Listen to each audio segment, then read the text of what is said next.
New videos every day. So hey, this is Mike, and I'm going to talk a little bit about logic tonight. Now, logic is a subject I got interested in probably about 15 years ago. And I got interested in it because I asked myself this question. What is one of the most valuable things that I could learn? And I thought, well, how do you think? So I sort of went on this path of what is logic and what is logical.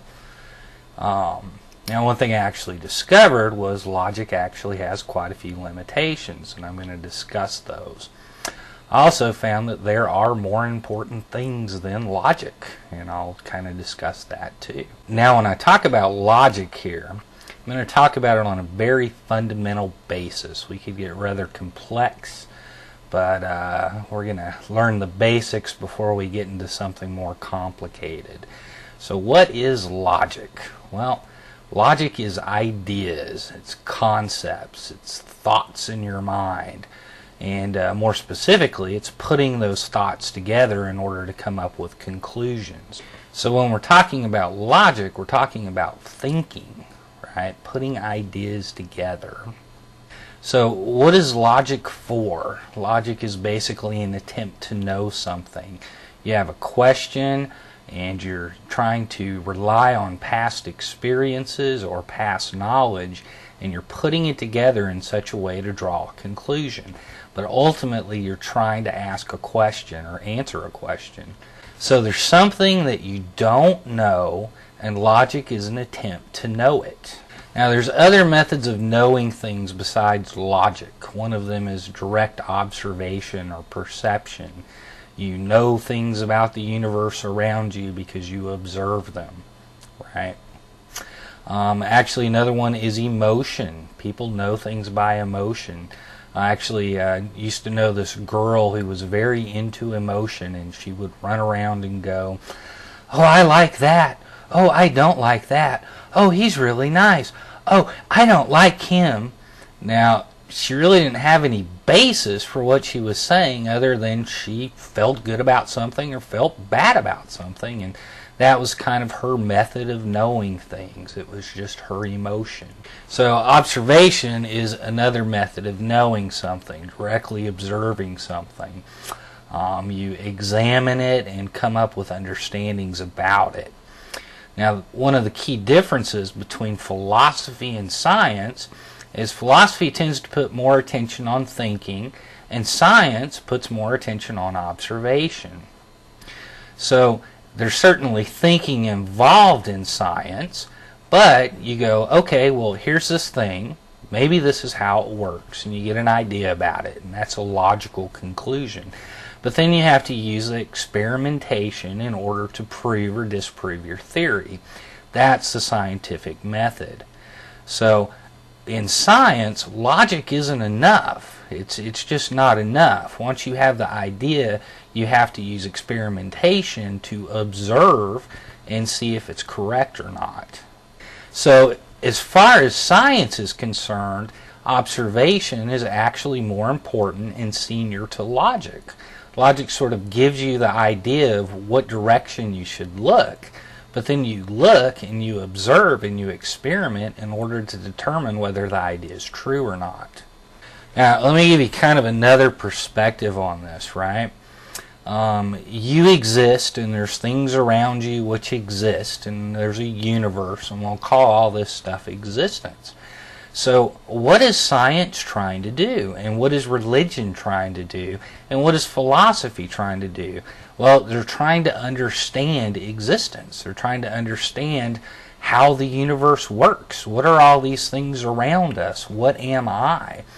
So even though these different subjects disagree a lot, or maybe they have different methods of arriving at truth about existence, they all have a common goal. They all want to understand what existence is. So logic is putting ideas together. It's just relying on past experience and past knowledge in order to derive a conclusion. So when you're working with logic, you're working with ideas.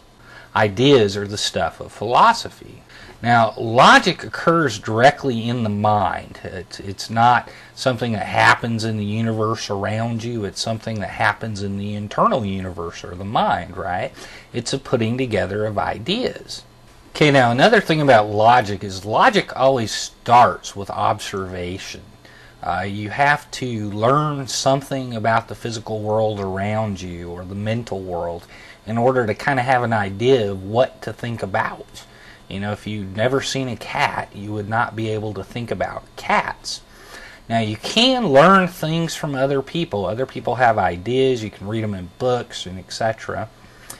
But eventually, somewhere down the chain, somebody observed something and formulated an idea based on that observation, and then you put it in your mind and you can begin to think with it, or begin to use logic with it. But logic begins with observation. Now, ultimately, with science, logic not only begins with observation, but it actually ends with observation. That's the scientific method, right? You do your experiment, you observe the result. Okay, so that's the first point about logic. Logic is an attempt to understand existence by putting ideas together. And that's really pretty much all it is. Alright, so when do people use logic? That's kind of an interesting question.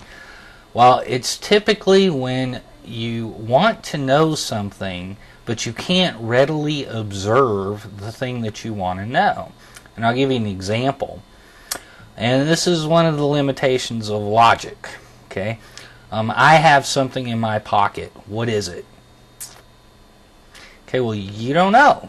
You can't see what's in my pocket. I haven't shown you.